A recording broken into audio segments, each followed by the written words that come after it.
Bismillahirrahmanirrahim. Assalamualaikum warahmatullahi wabarakatuh. Asyhadu an la ilaha illallah, asyhadu anna Muhammadar Rasulullah. Allahumma sholli ala sayyidina Muhammad wa ala ali sayyidina Muhammad. Kama sholaita ala sayyidina Ibrahim wa ala ali sayyidina Ibrahim.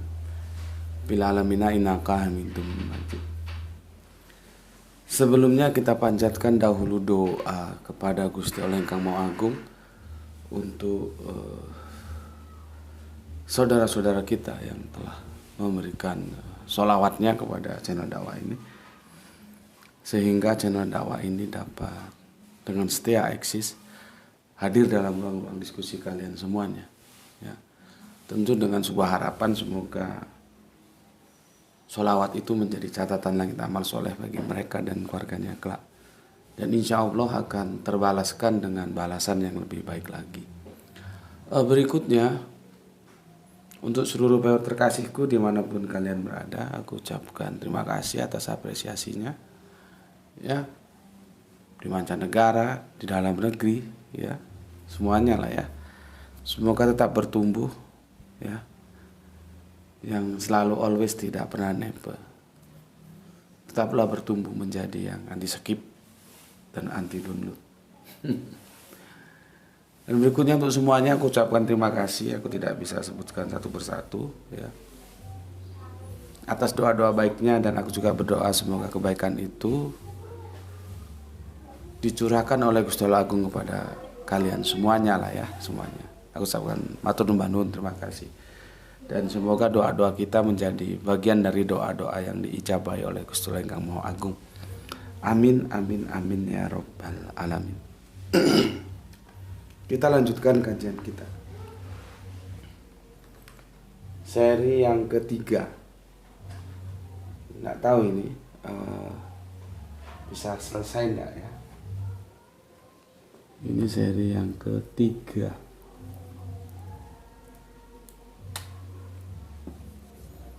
Bagi yang telah menyaksikan video kajianku tentang Kanjeng Nabi Isa tidak akan turun lagi, itu ya sekitar 2 tahun yang lalu lah ya, itu akan membantu untuk memahami bagaimana aku menguraikan ini nanti, ya. Seperti di seri kedua kan sudah jelas, ini dan ini tidak bisa dipahami menjadi sebuah titik temu kalau sama-sama semuanya itu kita pandang sebagai literal. Jadi ya konteksnya itu kita lepaskan, kita tidak masukkan ke dalamnya, ya. Jadi harafiah enggak ketemu.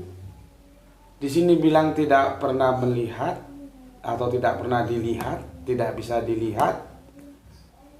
Ya, kalau kita kompilasi lebih dari 6 sebetulnya. 7, lebih dari 7. Ya.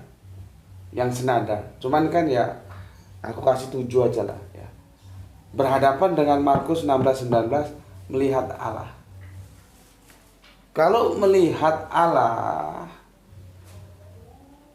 memang teksnya kan bukan melihat Allah, tapi duduk di sebelah kanan Allah. Otak langsung bertanya, bagaimana Markus bisa melaporkan bahwa Yesus itu ketika naik ke atas itu duduk di sebelah kanan Allah? Berarti kan dia melihat Allah. Kan ini juga kan tidak tekstual begini loh ya.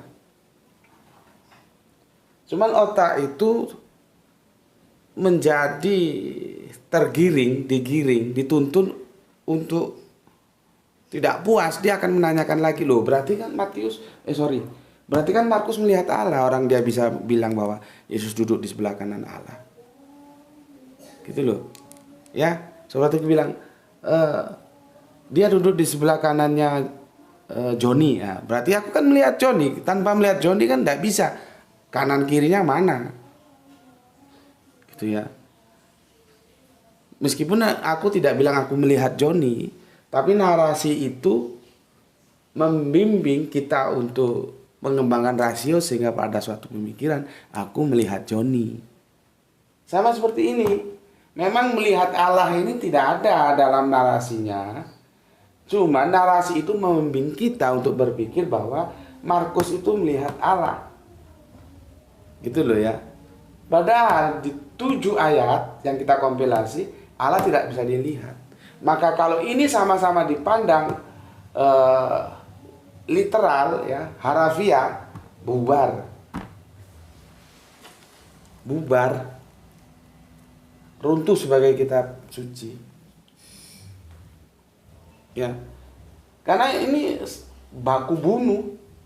Kalau ini kita terima, ini kita buang. Kalau ini kita buang, ini kita terima. Nah, sekarang bagaimana cara merukunkannya? Aku coba memberikan sebuah penawaran. Cara merukunkannya itu begini loh. Ya. Oke. Aku hapus ini ya. Ini kan di seri 1, seri 2 sudah. Intinya nanti kan Timotius itu mewakili yang 6 ayat lainnya berhadapan dengan Markus ya. Aku nggak usah tulis semua nanti. Ya, oke. Ini aku hapus. Dan aku harap sih kalian sudah paham lah ini ya. Sudah mulai dari seri yang ke-1, kita lanjutkan yang kedua, kita lanjutkan yang ketiga. Ya. Ini sekarang nggak tahu apakah dia menjadi tamat atau masih berlanjut lagi ya. Ya mengalir aja. Oke.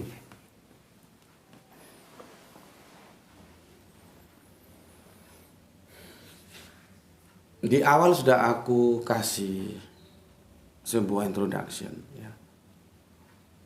Aku akan menyampaikan cara pandangku. Nanti kalian nggak setuju ya bantah saja dengan cara pandang kalian. Ini yang Islam, yang Kristen podoai sama saja. Karena nanti ini akan bersinggungan ke sana. Cuman beda timing saja. Beda timing saja ya. Karena kalau kita lihat kan begini. Kalau kita berpegang kepada Alkitab, maka dia di 1 Korintus Kisah Para Rasul ya. Di Kisah Para Rasul yang ke-1 ayatnya yang ke-3 ya. Nanti tambahannya lagi supaya lebih jelas yang ke-11 plus yang ke-11. Jelas di sini 40 hari. Ya, baru yang di ayat yang ke-11 naik. Sebetulnya tinggal terjemahan mana yang kamu pakai, tahun berapa ya? Karena ada yang naik ke langit, ada yang naik ke surga gitu ya. Kalau punya aku ini naik ke surga. Ya. Masalah langit atau surga nantilah kita diskusikan mana yang benar. Itu ya itulah. Repotnya kita tidak punya original teksnya. Ya. 40 hari baru naik dia.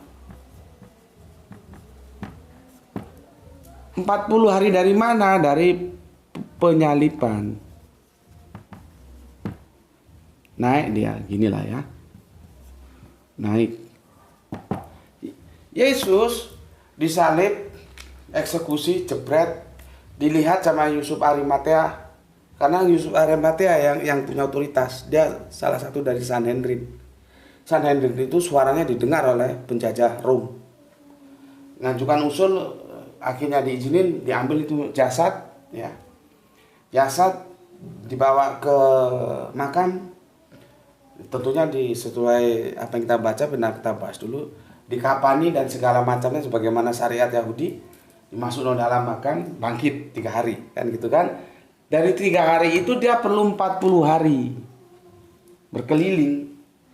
Yang ini juga ya nggak kita bahas ya, hanya sekilas saja karena lewat. Menjadi pertanyaan, bagaimana orang yang menjadi TO, target operation, bisa bebas 40 hari kemana-mana itu loh. Tapi ya sudahlah ya, itu nggak kita bahas dulu ya. Kita mau ke sini dulu. Butuh waktu 40 hari untuk naik. Kan nanti kan itu duduk di sebelah kanan Allahnya kan ketika naik. Maka aku bawa ke sini dulu. Sekarang bandingkan dengan Quran surat An-Nisa.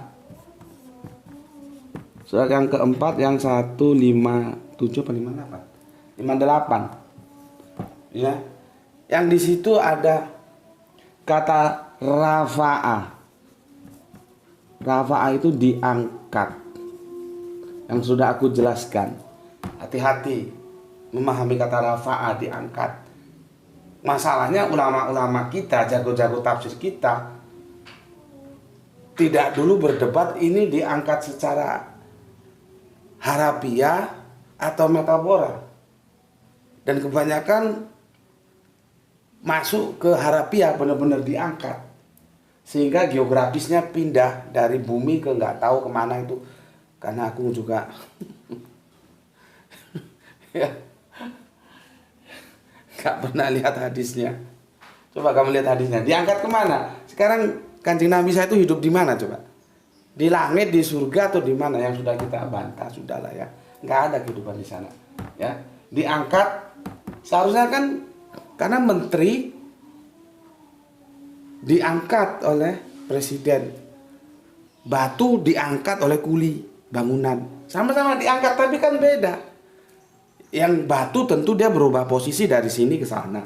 Yang menteri ya kagak kemana-mana, karena yang diangkat itu hal-hal yang sifatnya behind screen, norma, harga diri, gitu loh. Nah itu tidak masuk dalam diskusi ulama-ulama kita. Seharusnya itu dulu, tapi nggak langsung masuk. Nanti perdebatan klasiknya itu diangkat secara jasmaninya doang atau rohaninya doang, jadi kacau lagi.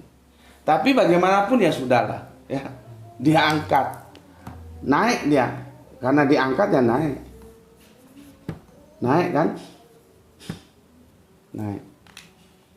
Jadi Kanjeng Nabi bisa naik, ya. Karena salah memahami diksi diangkat rafa'ah ini. Ya. Padahal sudah jelas di surat Al-Mu'minun mau naik kemana orang dia tetap dilindungi di bumi ini. Ya, oke. Tapi itu kita abaikan. Bedanya di mana? Ini diangkat ketika peristiwa penyaliban.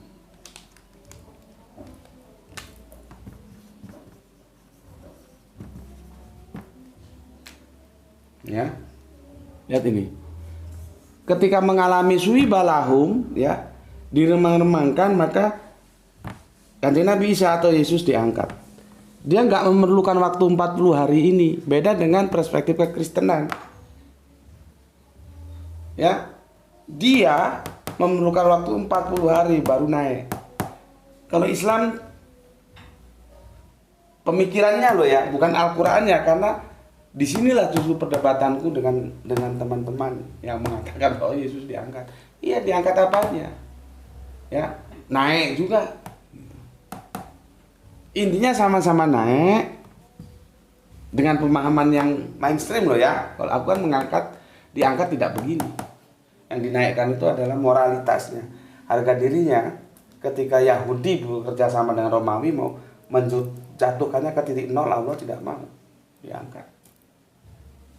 Ya, nah, nanti setelah diangkat ini baru Markus benar ya yang mengatakan bahwa itu menjadi sebuah pertanyaan kita, duduk di sebelah kanan Allah. Ya, oke, aku terlanjur hapus tadi Markus berapa ya? Markus 16:19, coba kamu buka. Kamu buka, kalau enggak repot nanti, supaya sama-sama tahu ayatnya ya. Markus 16:19. Kamu buka Markus 19 ya. Markus 16.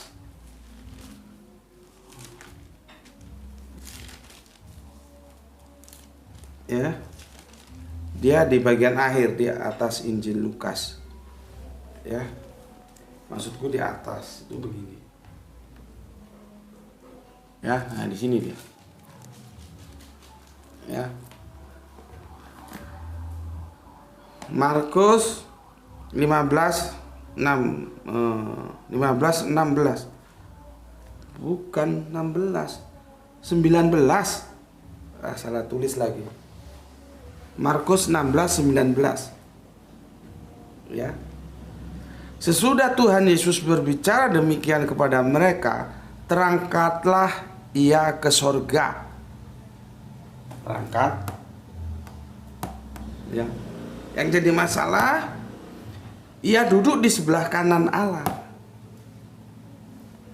Ya. Kalau di sini nggak ada narasi itunya. Ya, ini rafa'at terus menurut mereka diangkat naik gitu ya. Oke, tapi sudah jelas ya. Kronologisnya jelas ya, beda. Di sini begitu penyalipan langsung naik, kalau di sini 40 hari dulu baru naik. Ya. Yang penting ini dulu ya. Oke, aku hapus sekarang.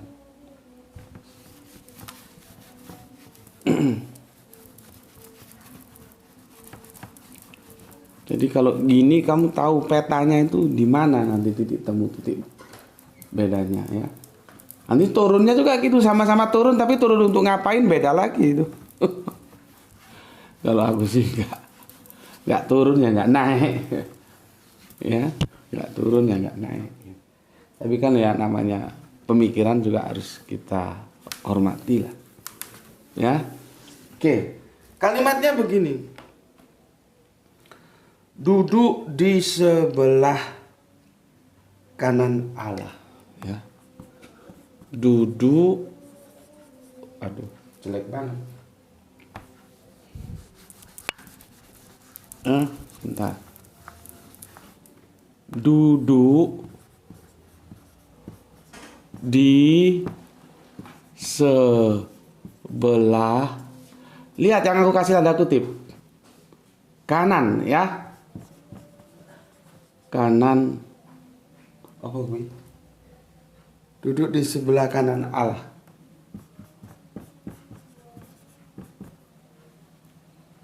Ya. Sekarang aku mau tanya, apakah kalian akan tetap bertahan bahwa semua teks-teks dalam kitab suci itu harus dipahami secara harafiah? Apakah kalian akan menolak bahwa ada yang harus dipahami secara metafora? Itu dulu. Kalau kalian menolak metafora, maka kalian sampai mampus tidak bisa merukunkan. Tidak bisa.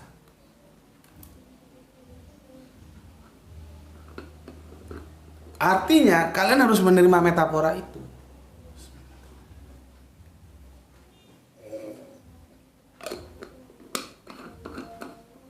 Ya. Aku harus menukil Al-Quran, tapi bukan berarti aku akan menggunakan Al-Quran untuk memotret Injil. Tidak begitu. Aku akan masuk ke hal-hal yang universe, yang umum. Ya. Kalian bisa baca di Quran surat berapa tadi? Sebentar, ini kacamatanya.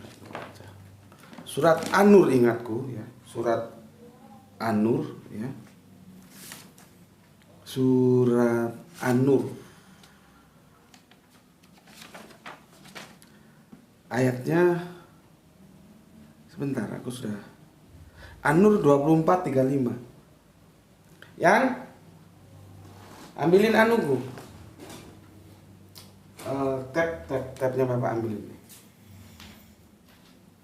Ya. Kalian buka Al-Qurannya surat 24:35. Ini kita sama-sama belajar, yang Islam ya belajar, yang Kristen ya belajar. Nanti nggak setuju nggak masalah, gitu loh. Namanya juga pendapat kok. Aku juga belum tentu benar. Tapi kan untuk menyalahkan itu harus juga berani membenarkan. Ya. Ayat yang ke berapa ini tadi?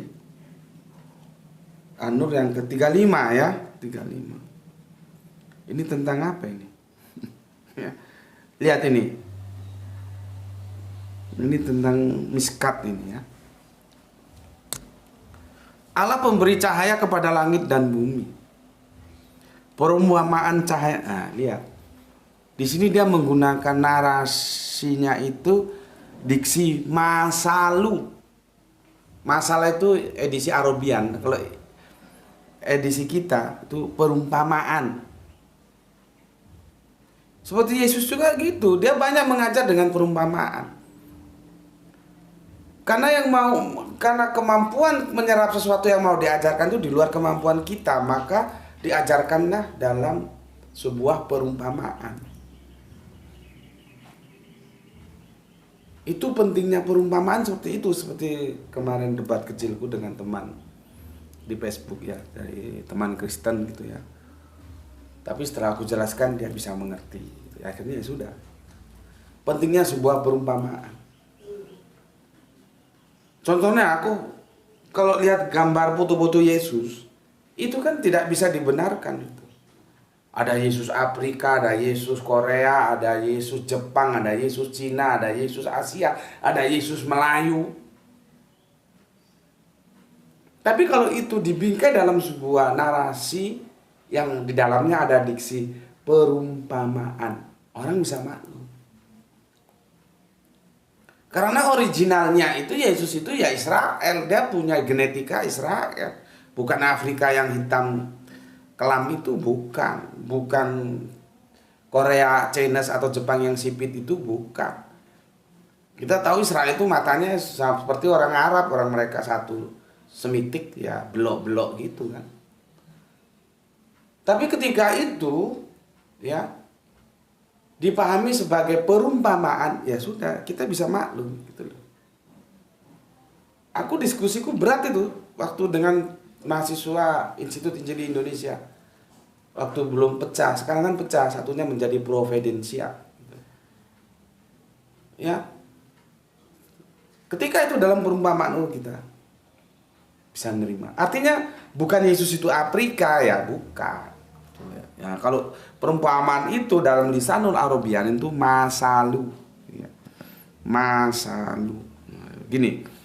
Bismillahirrahmanirrahim. Allah memberi cahaya kepada langit dan bumi, perumpamaan. Nah, perumpamaan cahayanya seperti sebuah lubang yang tidak tembus, yang di dalamnya ada pelita besar. Pelita itu di dalam tabung kaca, dan tabung kaca itu bagaikan bintang yang berkilauan, yang dinyalakan dengan minyak dari pohon yang diberkahi, yaitu pohon zaitun. Perhatikan, yang tumbuhnya tidak di timur dan tidak di barat. No, timur itu apa? East, yes. No, west, western ya. Gini tulisannya. Kalau salah tolong. Jadi tidak di timur, tidak di barat. Ya, tidak di timur. Nanti perhatikan, karena ini posisi, ini juga posisi nanti masalah.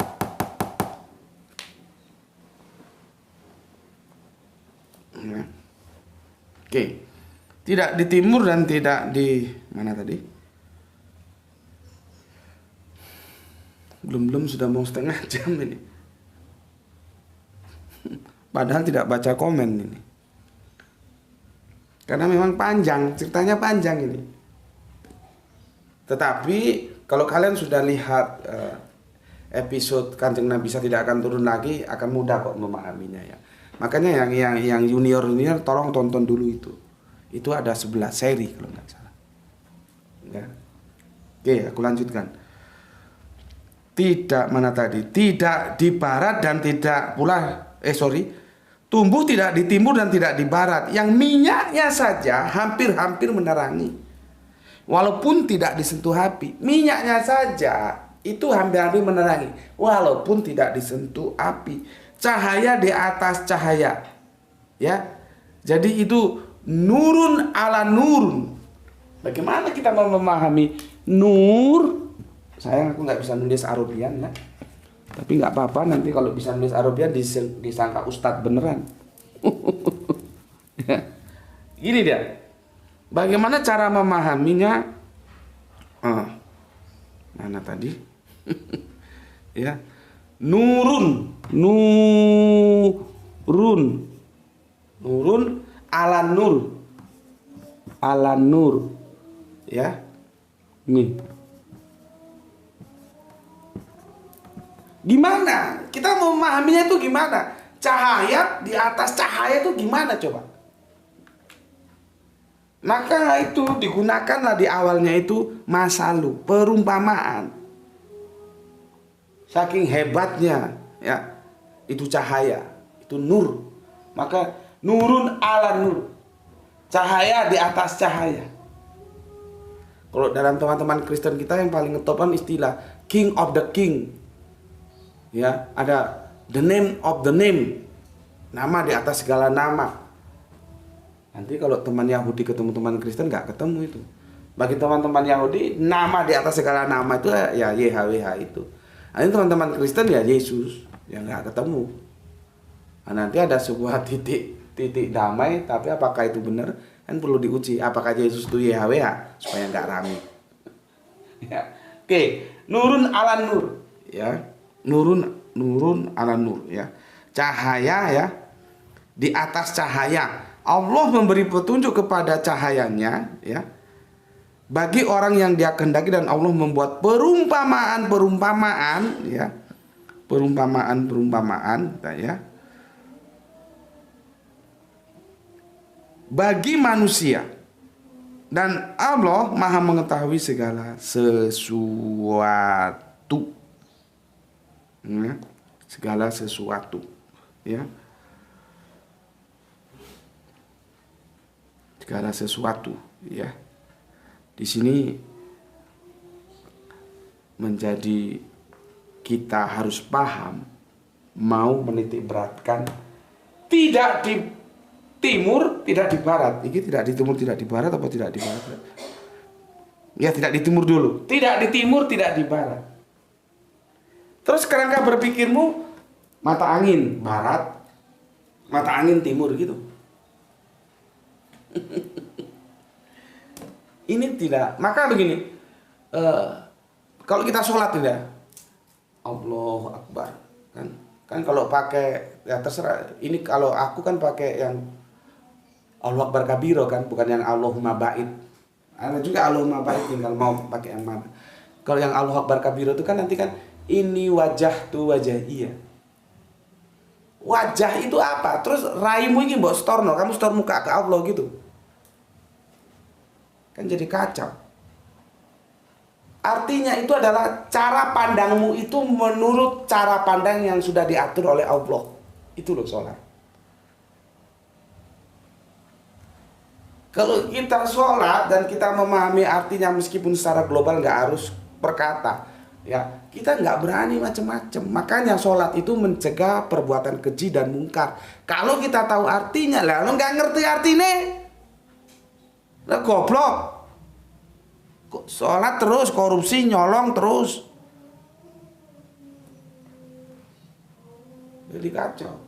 Jadi ini wajah tuh itu bukan ini muka aku store muka sama Allah, nggak begitu. Tapi cara pandang kehidupan. Manusia kan hidup berdasarkan cara pandangnya. Cara pandangnya itu hasil dari pemikiran. Pemikiran itu terisi oleh nutrisi pendidikan yang dia tempuh. Jadi cara pandangmu, perilaku kehidupanmu itu menurut cara pandang yang sudah diatur oleh Allah gitu loh maksudnya. Bukan kita nyetor muka, memangnya muka lu gantengin apa? Misalkan lu gantengnya seperti bintang sinetron lu, Allah kagak perlu. Ya. Nah, ini juga berbicara cara pandang. Tidak timur, tidak barat. Artinya Islam itu tidak terpengaruh. Dia bukan, kalau timur itu apa? Idealis. Barat itu naturalis, logis. Ini adalah filsafatnya siapa? Plato. Ini kan filsafatnya siapa muridnya Plato itu? Aristoteles.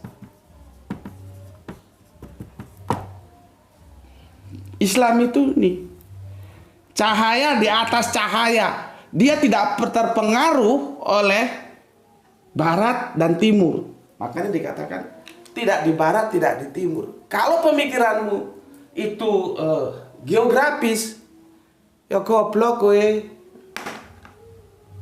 Nggak ketemu. Ini bahasa tingkat tinggi, bahasa sastra. Tidak bisa dipahami secara geografis, tapi filosofis. Jadi Islam itu yang nurun, misalkan nurun ala nur, ya, itu nggak dipengaruhi, dia bukan barat, bukan timur. Ada apa lu, gue bukan barat, bukan timur?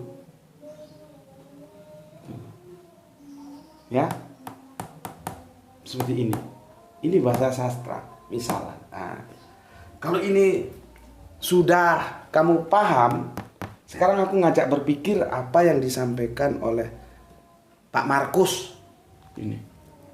Duduk di sebelah kanan Allah.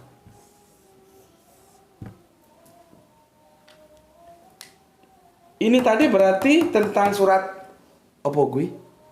An-Nur yang 35 berarti harafiah atau metafora? Lu nggak ngerti tak? Lempar dari sini kamu sama ini. Aku jelas mau capek-capek. Sudah jelas ada kata-kata, ada diksi masa lalu, perumpamaan, berarti ini metafora.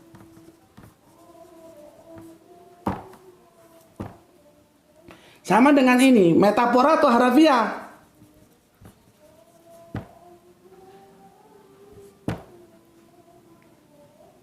Setuju nggak kalau ini metafora? Atau Anda setuju ini harafiah? Kalau Anda setuju bahwa duduk di sebelah kanan Allah itu adalah harafiah sampai mampus, kamu nggak akan bisa mempertemukan ayat-ayat yang sudah kita bahas dari seri kedua, ketiga. Dan itu akan saling tikam. Maka apabila ada satu pernyataan menceritakan peristiwa yang sama tapi berbeda, itu dua-duanya benar, tidak mungkin. Yang mungkin dua-duanya salah tambah mungkin. Yang mungkin berikutnya satu benar satu salah. Ya, kitab suci ada kesalahan.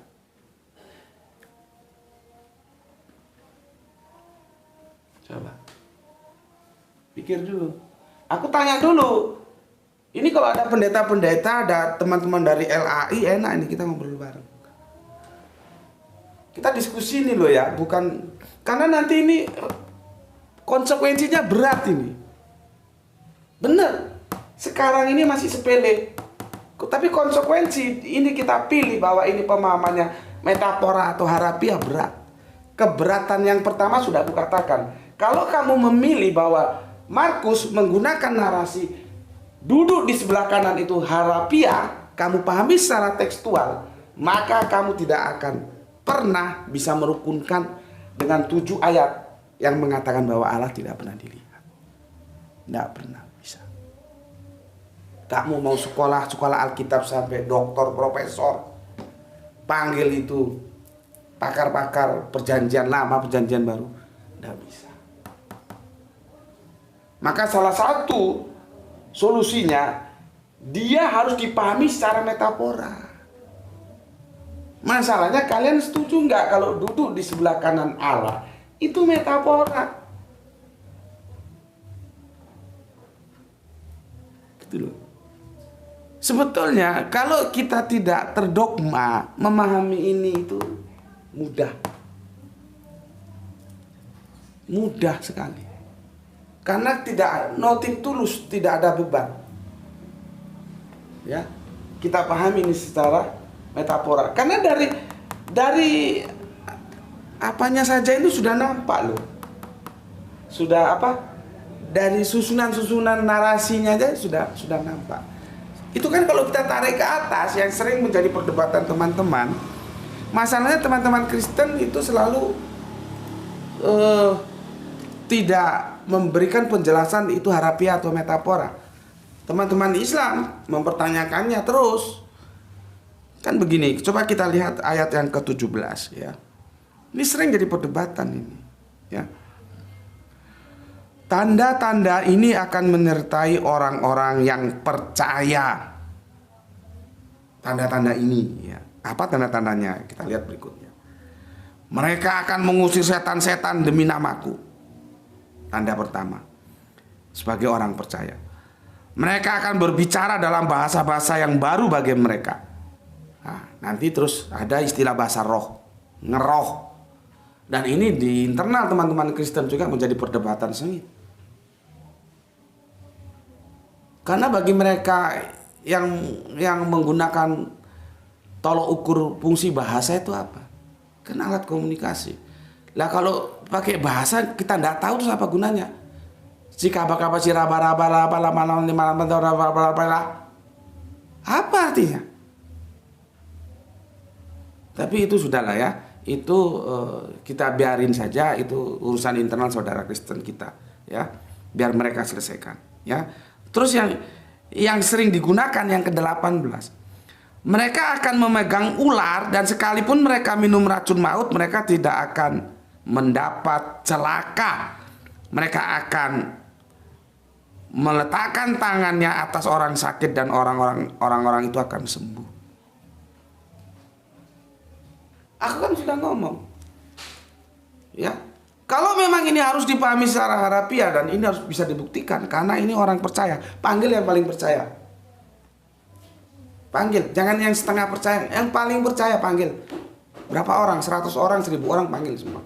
Terus ada orang sakit, tumpangin tangan, bisa sembuh. Kalau bisa kan Sin Carolus kita tutup aja dah. Baptis di sini kita tutup saja. Kenapa? Ngapain pusing-pusing bikin rumah sakit, bikin gedung, beli tanah berapa itu harganya? Bikin aja open house gitu ya, menerima tumpangan tanah untuk segala jenis sakit penyakit. Kami siapkan 100 orang-orang yang percaya. Kasih jadwal. Jam 10 sampai jam sekian. Itu siapa? Jadi orang mau tumpang tangan daftar dulu. Nanti dapat calon dia dipanggil berapa. Suruh duduk tumpangin tangan. Beres. Itu nalar yang paling gampang tuh begitu. Rasio paling ngapain jelimet. Kalau memang ini harafiah, tutup saja itu Sin Carolus di Jakarta. Tutup saja itu rumah sakit Baptis. Ngapain capek-capek? Bayar dokter, beli tanah, beli peralatan kedokteran ini itu. Lah aku berpikir begitu. Maka salah satu solusinya ini bahasa sastra, kawanku. Cuma kan dalam perdebatan-perdebatan teman-teman Kristen tidak mampu menjelaskan bahwa ada pemahaman-pemahaman yang harus harafiah dan harus metafora. Nanti ada di ayat lain. Kalau kamu punya iman sebiji sawi saja, gunung ini kamu suruh pindah-pindah.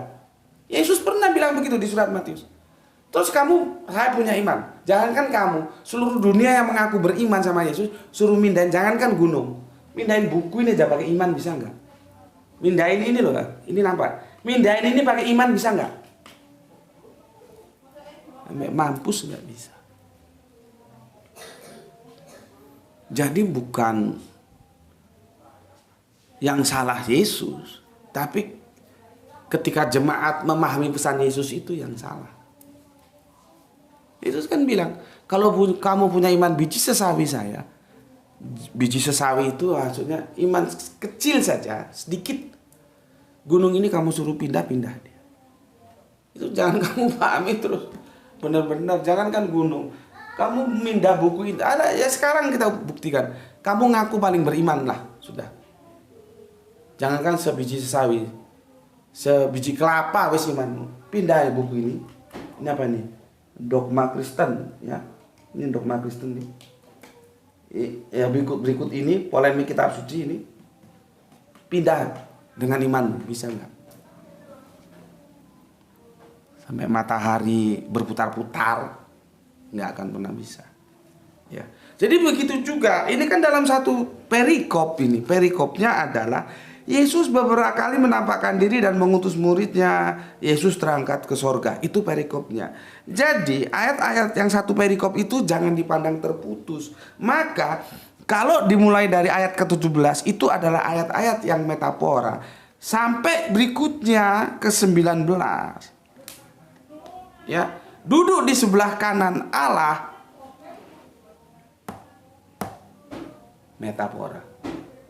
Itu baru bisa didamaikan dengan 7 ayat yang kemarin. Kalau enggak bisa. Enggak percaya, panggilkan pakar Alkitab sini, duduk sama aku. Yang penting kita bicaranya baik-baik. Ya, aku enggak mau kalau enggak baik-baik. Hidup sekali kita harus berusaha minimal kita bicara yang baik. Itu tanda kita punya agama. Apapun agamanya. Karena tidak ada agama ngomong, mulutmu ngomong aja seperti anjing sana. Menghujat sana. Nah, enggak ada. Ya. Nanti agama itu kan bedanya ketika yang vertikal. Kalau yang horizontal itu hampir sama-sama aja. Semua agama itu menyuruh kita menjadi orang yang baik. Bukan suruh jadi koruptor, suruh jadi bajingan, enggak ada. Jadi kita berusaha baik. Baik kelakuan, baik ucapan.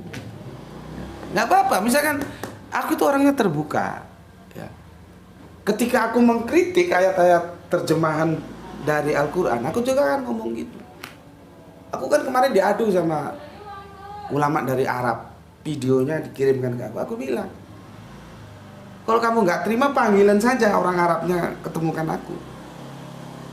Nah kalau soal pandai-pandaian ngomong Arab ya jelas pandai dia, orang dan dia dari kecil udah pandai ngomong Arab. Sama di tempat mertuaku. Anak kecil itu masih kecil, kira-kira balita itu sudah pandai ngomong Madura. Orang dia memang orang Madura kok, sama orang Arab ya begitu. Tapi kan kalimat tidak sebatas ngerti bahasanya, tapi ada behind screen cara memahami, ada logika kalimat misalnya. Jadi kalau aku mau digencet, tunduk sama ulama Arab, ada perlu apa? Sama dengan ini, aku membacakan sekarang dalam perspektif Alkitab. Maka orientasinya kemana? LAI.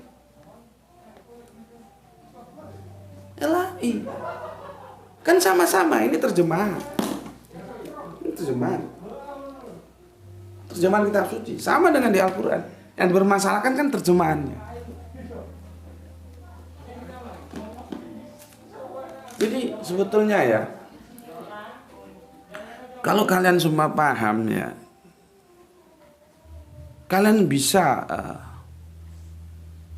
mengerti bahwa diskusi-diskusi kita itu sebetulnya diskusi-diskusi yang akademik ansik. Kalau dalam diskusi akademik ansik itu teratur, tertata, ada etika. Enggak ngomong itu tanpa aturan. Kalau di dunia kampus itu enggak, itu di persona non grata kan. Paling sekali diundang besok enggak. Kita di sini beradu argumen. Nah, makanya kembali lagi, jangankan kamu, siapapun saja, teman-teman dari LAI, ayo kita duduk bareng, kita bicarakan. Jadi senyampang yang aku pelajari tentang Alkitab, ini metafora, tidak bisa harafiah. Kalau harafiah, siap-siaplah akan baku bunuh antara satu ayat dengan ayat yang lain.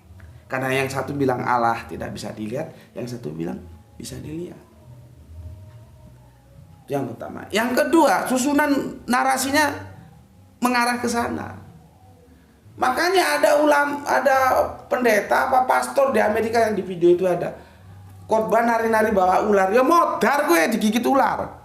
Mau mempraktekkan ini. Orang ini metafora kok mau diharafiakan bawa ular gini. Kan akhirnya itu sempat demam itu. Nggak tahu dulu kan videonya berseliweran di YouTube, ada nggak, kamu cari sendiri. Demam. Bukan ininya yang bermasalah. Yang bermasalah orang yang memahami ini.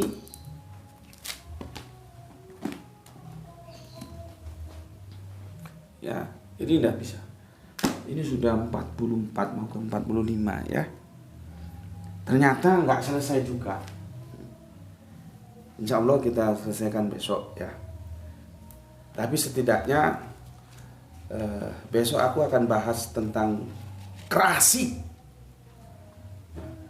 Kreasi itu aku kasih bocoran dulu ya. Tapi ini sudah jelas ya. Tapi kalau nggak nerima ya nggak apa-apa. Kalau kamu enggak Gus, saya tetap harafiah ya monggo silakan. Kalau aku enggak. Dan besok aku akan perjelas istilah kanan. Dulu kita sudah jelaskan.